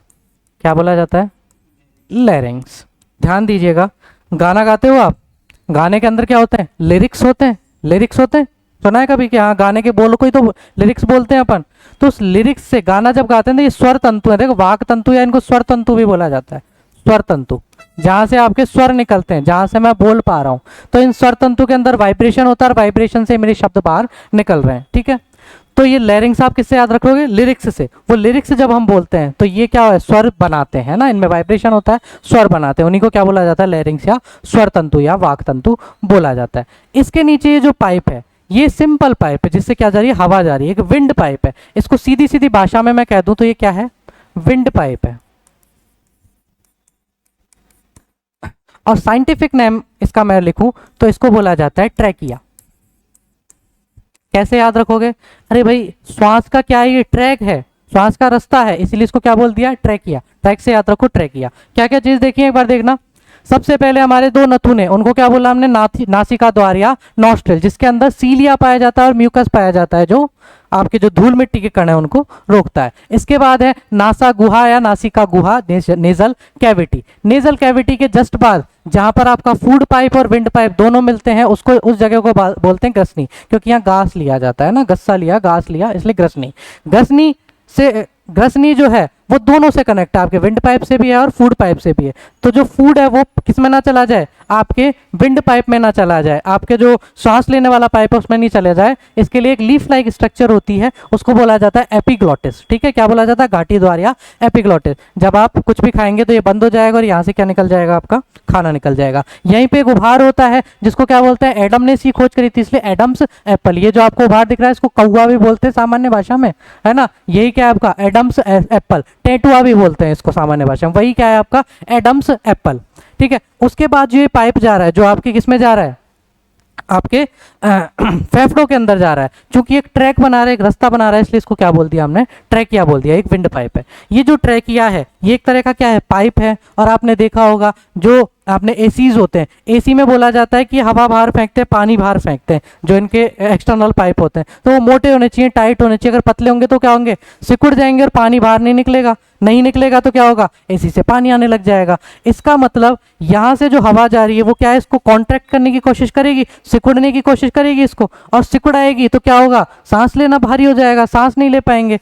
तो इसको क्या करना पड़ेगा, हमें सॉलिड करना पड़ेगा। तो इस पे उपास्थि के, उपास्थि क्या होती है, अस्थि एक तो होती है बोन और एक होती है कार्टिलेज। ठीक है, बोन तो क्या होती है, मोटी हड्डियां, उनको क्या बोला जाता है बोन, और छोटी छोटी जो पतली हड्डियां होती हैं उनको बोला जाता है कार्टिलेजेस। सी आकार की कार्टिलेजेस होती हैं ऐसे, इसके ऊपर क्या होती हैं, सी आकार की हड्डियां होती हैं जो इसको पकड़े रखती हैं। इस ट्रैकिया को क्या है, पकड़ के रखती हैं। ये पकड़ के रखेंगी तो ये दबेगा नहीं, दबेगा नहीं तो सांस आराम से इससे जाती रहेगी। तो ये क्या है, आपके सी आकार के उपास्थि में छल्ले, सी शेप्ड कार्टिलेजेस, कार्टिलेज है ना, सी आकार के कार्टिलेज क्या, उपास्थि। अच्छा, ये जो सी आकार के उपास्थि में चल रहे हैं किसके बने होते हैं, तो पूछ लिया जाता है, हाइमेन के बने होते हैं। किसके बने होते हैं, हाइमेन के बने होते हैं। सी आकार के उपास्थि में चल रहे हाइमेन के बने होते हैं। हाइमेन क्या है, तो हाइमेन एक सॉलिड मटेरियल है, एक ठोस मटेरियल। ये जो दिख रहा है ना, ये आपको हड्डी दिख रही है, ये भी किसकी बनी हुई है, हाइमेन की बनी हुई है। ठीक है, और सॉलिड चीज को क्या है, जल्दी से तोड़ा जा सकता है, नाक पे मुक्का देते हैं टूट जाती है। ये जो होते हैं वो इलास्टिक उपास्थि के बने होते हैं, इलास्टिक के होते हैं, प्रत्यास्थ उपास्थि होती है, हिलती डुलती। अगर यहाँ हाइमेन होती तो क्या होता, कान मरोड़ते हाथ में आ जाता। तो इसलिए ये क्या है, ये क्या है, एक सॉलिड मटेरियल है ना, ठोस, ठोस उपास्थि है। क्या है, ठोस उपास्थि है हाइमेन। सवाल पूछ लिया गया है कि कार्टिलेजेस जो हैं, सी आकार की कार्टिलेजेस कौन सी उपास्थि के बने होते हैं, तो हाइमेन उपास्थि के बने हुए होते हैं। इतनी बात हमने कर ली, ध्यान दीजिएगा। अब मैं बात करता हूं इसके आगे की प्रोसेस की। ये हो गई ट्रैकिया। अब ये जो ट्रैकिया है दोस्तों, ये ट्रैकिया डिवाइड होती है आगे। ये ट्रैकिया जो है आगे डिवाइड होती है, और किस में डिवाइड होती है, हमारे जो दो फेफड़े हैं उनमें चले जाते हैं। पाइप डिवाइड हुआ और पाइप जो है दोनों फेफड़ों में चला गया। फेफड़े देखना, मैं रेड वाले से बना रहा हूं। फेफड़े जो हैं कुछ इस तरह से होते हैं। ये आपका एक फेफड़ा और ये आपका दूसरा फेफड़ा। ठीक है, आपने देखा होगा कि भाई ये अलग बना दिया, अलग बना दिया, सही नहीं बना होगा, ऐसा नहीं है। ध्यान दीजिएगा यहाँ पे, ये जो इस साइड का जो फेफड़ा है, यहाँ पर आ जाता है एक हमारा हृदय, हृदय या हार्ट आ जाता है यहाँ पर, है ना, इसलिए थोड़ा सा दबा हुआ होता है। ध्यान दीजिएगा। यहाँ पर एक स्ट्रक्चर होती है जो आपके सांस, जब आप सांस लेते हो, है ना, जब आप सांस लेते हो तो ये जो है नीचे की ओर आ जाती है, और जब आप सांस वापस लेते हो तो ये क्या करती है, ऊपर की ओर। आपकी जब सांस लेते हो तब नीचे आ जाती है, सांस छोड़ते हो तब ऊपर की ओर इन फेफड़ों को ढकेलती है। और इस संरचना को हम बोलते हैं डायफ्राम। क्या बोल देते हैं, डायफ्राम। ठीक है, डायफ्राम का क्या काम होता है, अगर ये डायफ्राम ना हो तो क्या होगा, आपने सांस ली उसके बाद आप सांस नहीं छोड़ पाओगे, क्योंकि इनको कॉन्ट्रैक्ट भी तो कराना पड़ेगा। इनको कॉन्ट्रैक्ट कराएगा तो कौन कराएगा, ये कराएगा। ध्यान दीजिएगा, जब हम बात करते हैं इस साइड के, मतलब कि राइट साइड के लंग की, ठीक है, तो इसमें दो तीन चीजें आप याद रखना, क्या क्या चीजें पूछी जा सकती हैं। पहली चीज़ आपसे पूछी जा सकती है कि ये जो राइट साइड का लंग है वो कैसा है, तो राइट साइड का लंग हमेशा कैसा होता है, बड़ा होता है, ठीक है, लार्ज होता है, ठीक। दूसरा है ना, चौड़ा, मतलब बड़ा मतलब चौड़ा होता है, लंबा नहीं होता है ना, बड़ा एंड चौड़ा, बड़ा एंड चौड़ा, लंबा नहीं। लंबा क्यों नहीं होता, क्योंकि यह लिवर आ जाता है, क्या आ जाता है, यकृत आ जाता है, लिवर आ जाता है, इसलिए लंबा नहीं होता, ये बड़ा होता है और चौड़ा होता है। दूसरी चीज, इसके अंदर 3 लोब्स पाई जाती हैं, इस तरह से इसमें 3 लोब्स पाई जाती हैं। और थोड़ा सा इसको फाइन कर देते हैं अपन, ये ठीक है। लोब क्या होती हैं, पालियां होती हैं, ये अलग एक फेफड़ा है, ये अलग फेफड़ा और ये अलग फेफड़ा, तीनों आपस में जुड़ गए, तीनों आपस में जुड़ करके क्या बना दिया, एक सिंगल फेफड़ा बना दिया। तो क्या पूछ लिया जाता है कि बाईं तरफ का जो फेफड़ा है, ठीक है, दाईं तरफ का जो फेफड़ा है, सॉरी राइट साइड के फेफड़े की मैं बात कर रहा हूँ, ऐसे लिख देता हूँ, right lung, RL, right lung की मैं बात कर रहा हूँ। तो ये बड़ा होता है, चौड़ा होता है, इसमें 3 पालियां पाई जाती हैं, 3 पालियां या लोब्स पाई जाती हैं, 3 पालियां या लोब्स पाई जाती हैं, ठीक है। इन 3 लोब्स के नाम भी हैं, इतना डीप में कोई नहीं जाएगा, फिर भी मैं बता देता हूं। जो पहली पाली है ऊपर है, इसलिए इसको बोल दिया जाता है सुपीरियर लोब, क्या बोल दिया जाता है, सुपीरियर लोब। बीच वाली है, बीच में है, और बीच में क्या बोलते हैं, मिड, तो इसको बोल दिया जाता है मीडियन लोब, क्या बोल दिया जाता है, मीडियन लोब। और तीसरी है आपकी कौन सी, नीचे वाली, तो इसको बोल दिया जाता है इन्फीरियर लोब, क्या बोल दिया जाता है, इन्फीरियर। सुपीरियर, मीडियन और इन्फीरियर लोब, 3 पालियां होती हैं इसके अंदर। दूसरा आता है, अब हम बात कर लेते हैं किस साइड वाले, बाएं। तो बाएं की जब हम बात करते हैं, लेफ्ट की हम बात करते हैं, तो इसमें भी आपको क्या याद रखना है, ये लंबा है लेकिन चौड़ा नहीं है, क्यों, क्योंकि इसमें हार्ट आ गया है, लंबा है, छोटा है, और इसमें कितनी पालियां पाई जाती हैं, इसमें पालियां पाई जाती हैं 2, इसमें लोब कितनी पाई जाती हैं, 2 पालियां इसमें पाई जाती हैं, 2 लोब्स, ठीक है। तो क्या आपसे सवाल पूछा जाएगा, सवाल ये पूछा जा सकता है कि बाएं आलिंद में कितनी पालियां पाई जाती, दाएं आलिंद में कितनी पालियां पाई जाती हैं, तो 3, और बाएं में कितनी पाई जाती हैं, 2 लोग। कौन सा बड़ा है, तो आपका राइट साइड वाला बड़ा है और लेफ्ट साइड वाला छोटा है। इतनी सी चीजें आपसे इसमें पूछी जाती हैं, ठीक है। ये चीज आपसे क्या इसमें पूछ ली जाती है, ये है आपका क्या, लंग। अब मैं बात करता हूँ हमारे फेफड़ों की। अब केवल हम फेफड़े लेंगे, फेफड़े कहाँ से लेंगे, तो ये थी अपनी ट्रैकिया, ये ट्रैकिया डिवाइड हो रही थी इस तरह से, और किस में जा रही थी, हमारे लंग्स के अंदर जा रही थी, एक लंग, और ये ज्यादा बड़ा बन गया, दूसरा लंग, ठीक है। ये हमारे लंग्स थे। अब मैं लंग्स की बात करता हूं, जब ये ट्रैकिया इन लंग्स में जाती है तो ये फर्दर डिवाइड होती है, वापस से डिवाइड हो जाती है,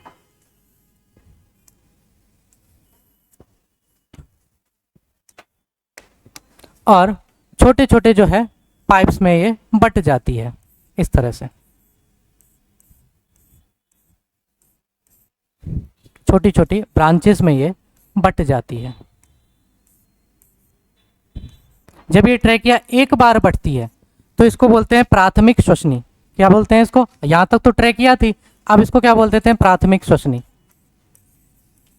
प्राइमरी ब्रोंकाई श्वसनी, प्राथमिक श्वसनी। फिर ये जब वापस डिवाइड हुई तो इसको बोला गया द्वितीयक श्वसनी। इसी तरह से ये प्राथमिक, द्वितीयक, तृतीयक में डिवाइड होते होते और कहाँ पहुंच जाती है, बहुत छोटी जगह में पहुंच जाती है। मैं एक को डिवाइड कर रहा हूं, इसमें देखना बहुत छोटी छोटी रेशे समान जो है ये नलियां हो जाती हैं। इन रेशे समान नलियों से जुड़े रहते हैं हमारे वायु कूपिकाएं या एयर सैक्स, एयर सैक या वायु कूपिका। इन वायु कूपिकाओं को ही हम क्या बोल देते हैं दोस्तों, एल्वियोलाई, एल्वियोलाई, वायु कूपिकाएं।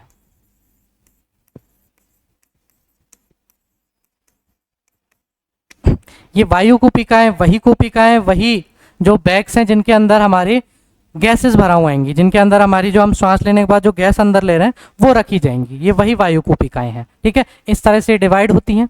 अब यहाँ पे एक चीज ध्यान रखिएगा, आपसे सवाल क्या पूछा जाता है, पहला सवाल, मैं ट्रैकिया की बात कर रहा हूँ, इसी में दिख रही है आपकी ट्रैकिया, ये रही ट्रैकिया।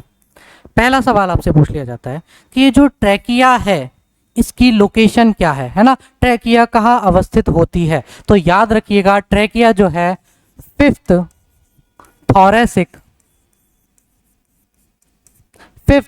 थोरेसिक बोन पर उपस्थित होती है, फिफ्थ थोरेसिक बोन पर उपस्थित होती है। 5वें नंबर की थोरेसिक बोन हमारी जो कशेरुक दंड है, ठीक है, ऐसा आकार की होती है कशेरुक दंड, इस तरह से होती है हमारी कशेरुक दंड,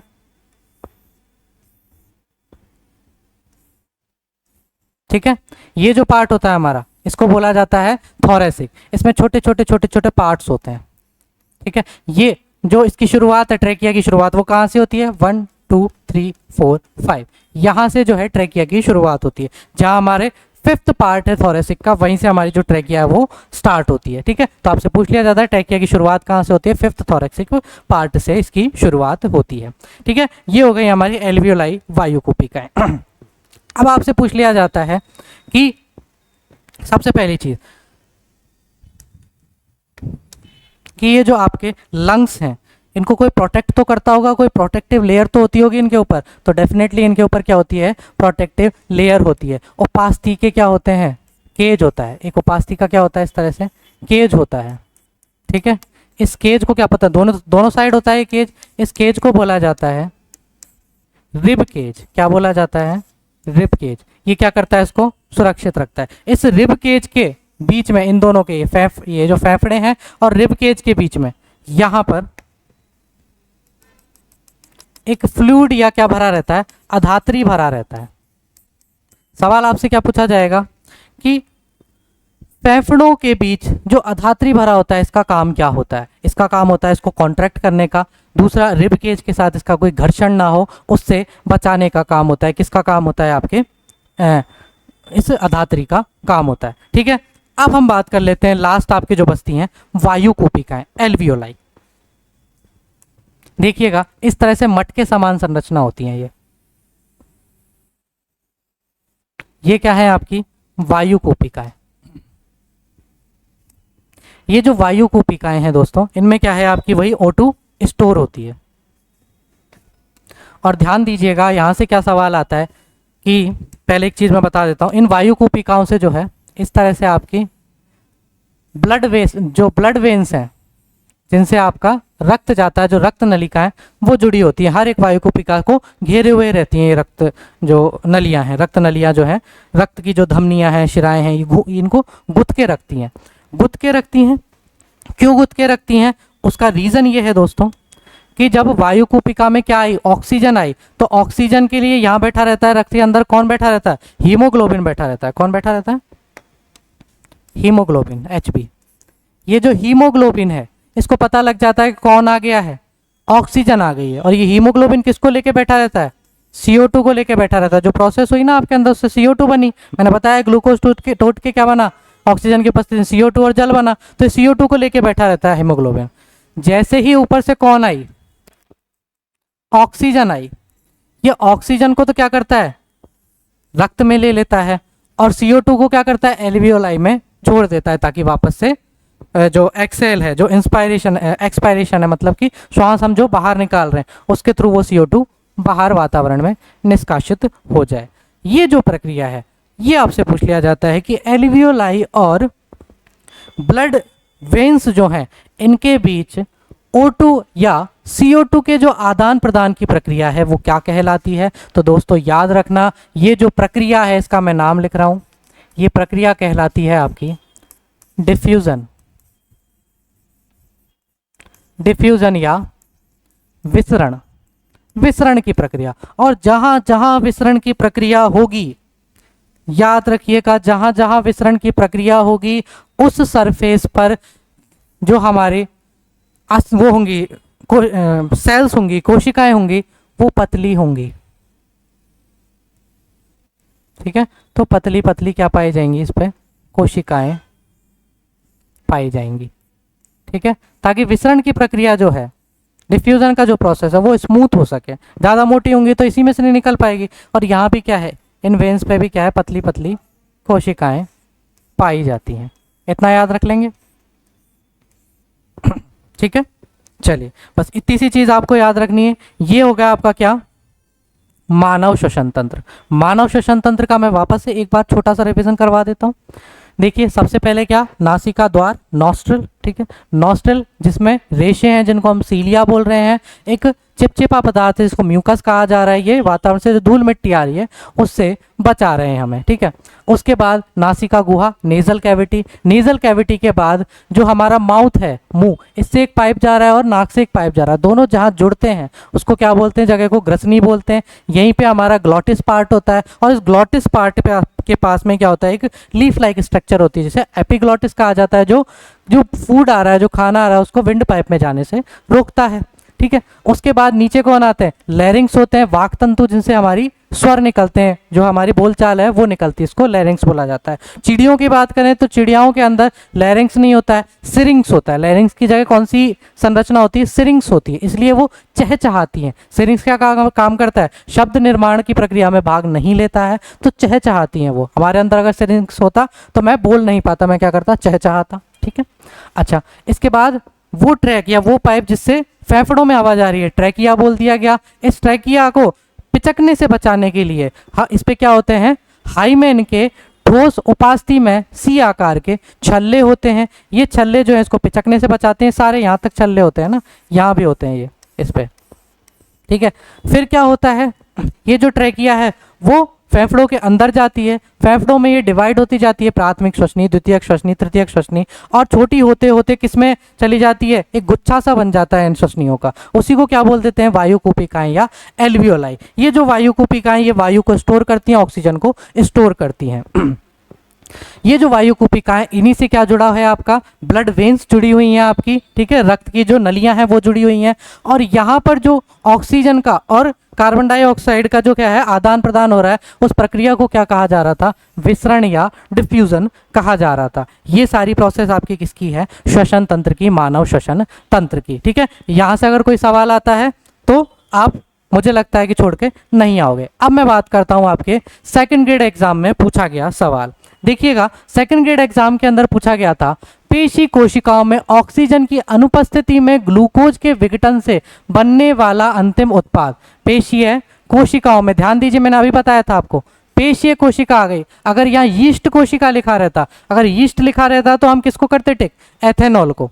इसमें क्या लिखा है, पेशीय कोशिका, तो हम किसको टिक कर देंगे, अभी पढ़ के आए हम लैक्टिक अम्ल प्लस ऊर्जा को। हमारे मसल्स के अंदर क्या बनता है, लैक्टिक एसिड बनता है, और ऊर्जा निर्माण कब, जब ऑक्सीजन उपस्थित नहीं होती है। हो गया सवाल सॉल्व। एक सवाल मैं आपके लिए छोड़ रहा हूं जो आप मुझे कल करके दिखाएंगे, ध्यान दीजिएगा, ये भी एग्जाम में पूछा गया है। निम्नलिखित में से कौन सा सुमेलित है, सामान्य श्वसन के समय अंतः श्वसन एवं उच्च श्वसन के दौरान वायु का आयतन जो है वो टाइडल आयतन कहलाता है। बलपूर्वक एक व्यक्ति जितनी वायु जो है अतिरिक्त उच्चवासित कर सकता है उसे अंतः श्वसनीय आरक्षित आयतन कहते हैं। प्राकृतिक उच्च वसन के पश्चात जितनी वायु फेफड़ों में रह जाती है उसे अवशिष्ट आयतन कहते हैं, और इस वायु का आयतन जो कि बलपूर्वक उच्च वसन के पश्चात भी फेफड़ों में शेष रहता है जैविक क्षमता कहलाता है। आरपीएससी सेकंड ग्रेड में पूछा गया है, एक सवाल मैंने करवा दिया, एक सवाल मैं आपके ऊपर छोड़ रहा हूँ। नेक्स्ट लेक्चर में हम यहीं इसी सवाल से वापस स्टार्ट करेंगे, कुछ फैक्चुअल जानकारी लेंगे। तब तक के लिए thank you so much. Video अच्छी लगी हो तो वीडियो को लाइक कीजिएगा और हमारे चैनल के साथ जुड़िएगा। Thank you so much.